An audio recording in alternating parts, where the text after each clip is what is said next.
Assalamualaikum warahmatullahi wabarakatuh. Halo teman-teman, pada video kali ini kami akan membahas tugas kami dengan judul Pengaruh konsentrasi ragi pada proses pembuatan tapai ketan hitam atau Oryza sativa L-Var Forma glutinosa dengan dosen pengampu Ibu Marlina Kamelia MSc. Nah, sebelum kita ke video pembuatannya, kita harus tahu dulu nih penjelasannya. Jadi simak terus ya pembahasannya. Yang pertama ada pengertian tapai. Nah, pasti kalian sudah tahu kan tapai itu apa? Nah, jadi tapai adalah produk yang dihasilkan dari proses fermentasi, di mana terjadi suatu perombakan bahan-bahan yang tidak sederhana. Zat pati yang ada dalam bahan makanan dirubah menjadi bentuk yang sederhana, yaitu gula, dengan bantuan suatu mikroorganisme yang disebut ragi dan hamir. Yang selanjutnya ada pengertian fermentasi. Jadi, fermentasi merupakan suatu cara untuk mengubah substrat menjadi produk tertentu yang dikehendaki dengan menggunakan bantuan mikroba. Selain itu, fermentasi juga mempunyai pengertian aplikasi metabolisme mikroba untuk mengubah bahan baku menjadi produk yang bernilai lebih tinggi, seperti asam-asam organik, protein sel tunggal, antibiotika, dan juga biopolimer. Apa itu ragi tapai? Ragi tapai merupakan populasi campuran yang terdiri dari spesies-spesies genus Aspergillus, Saccharomyces, Candida, Hansenula, dan bakteri Ecotobacter. Genus tersebut hidup bersama-sama secara sinergis.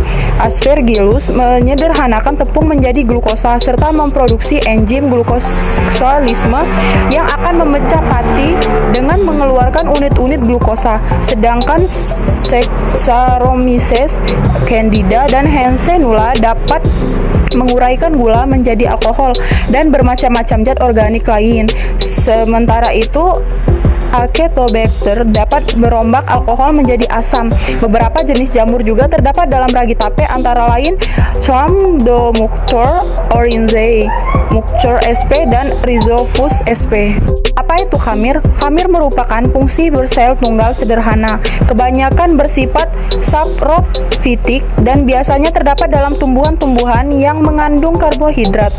Bentuk sel khamir biasanya bulat, oval, dan biasanya tidak mempunyai flagela. Pada umumnya, khamir berkembang biak dengan bertunas, membelah diri, dan pembentukan spora.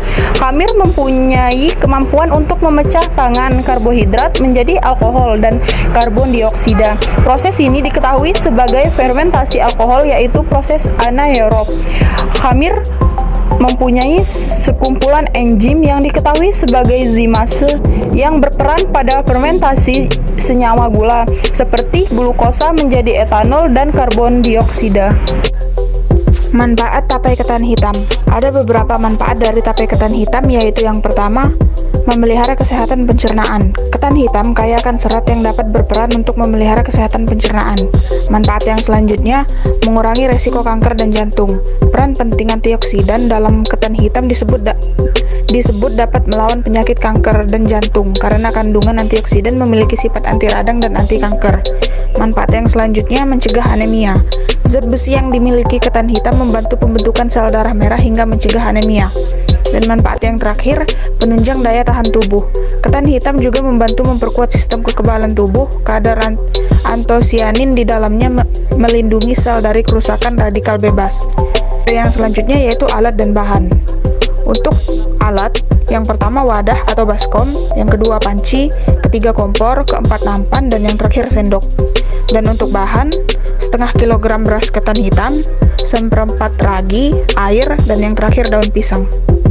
Prosedur kerja. Yang pertama, cuci beras ketan hingga bersih. Yang kedua, rendam beras ketan pada malam sebelumnya agar lebih empuk. Yang ketiga, tiriskan beras ketan yang telah direndam selama 12 jam. Yang keempat, masukkan beras ketan ke dalam panci, kemudian kukus sampai setengah matang. Yang kelima, pindahkan ke dalam wadah, tambahkan air panas sebanyak 2 gelas. Yang keenam, diamkan selama 5 menit. Yang ketujuh, masak kembali hingga matang. Yang kedelapan, pindahkan beras ketan ke dalam nampan beralas daun pisang. Yang ke-9, diamkan beras ketan selama beberapa jam agar menjadi dingin. Yang ke-10, tutupi seluruh permukaan wadah menggunakan daun pisang. Yang ke-11, masukkan lapisan pertama beras ketan, lalu taburi bagian atas dengan ragi. Lakukan proses ini seterusnya sampai bahan habis. Yang ke-12, beri daun pisang untuk menutupi permukaan beras ketan. Yang ke-13, tutup rapat wadah dengan tutupnya, kemudian diamkan selama 3 hari 2 malam. Yang terakhir, setelah 3 hari 2 malam, tapai ketan baru boleh dibuka.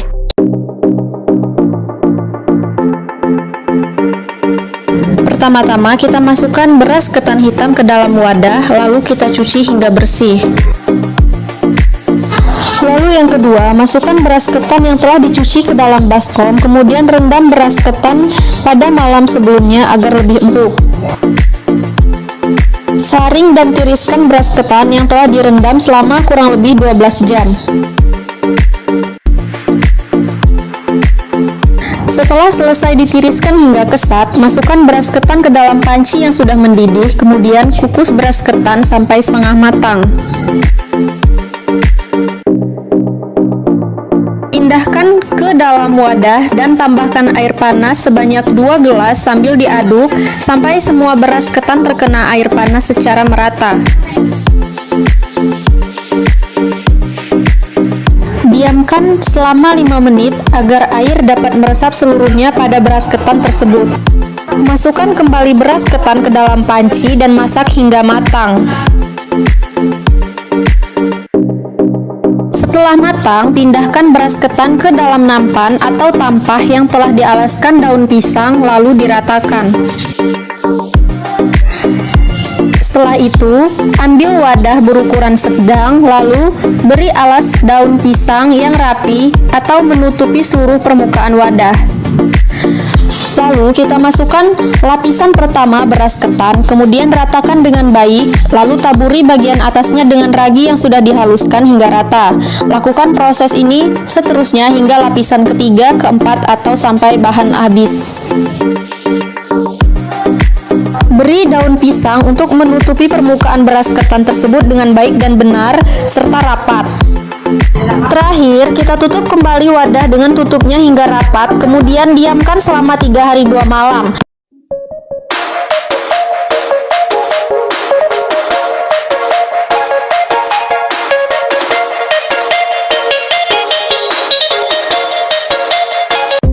Hasil fermentasi tapai ketan hitam.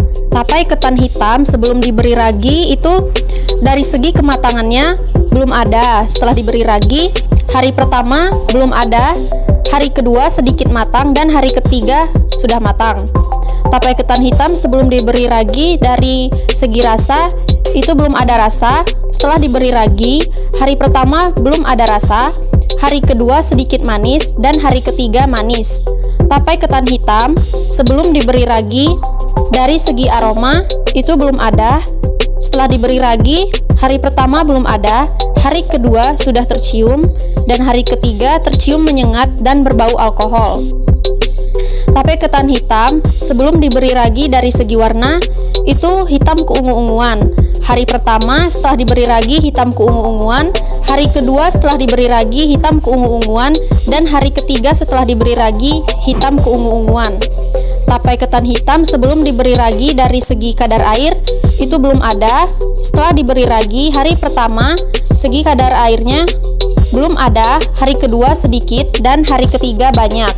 Pembahasan pertama, kami memilih pembuatan tapai yang berasal dari beras ketan dikarenakan beras ketan merupakan salah satu jenis karbohidrat yang dapat menunjang dalam proses fermentasi, di mana prinsip dasar fermentasi adalah degradasi komponen pati oleh enzim.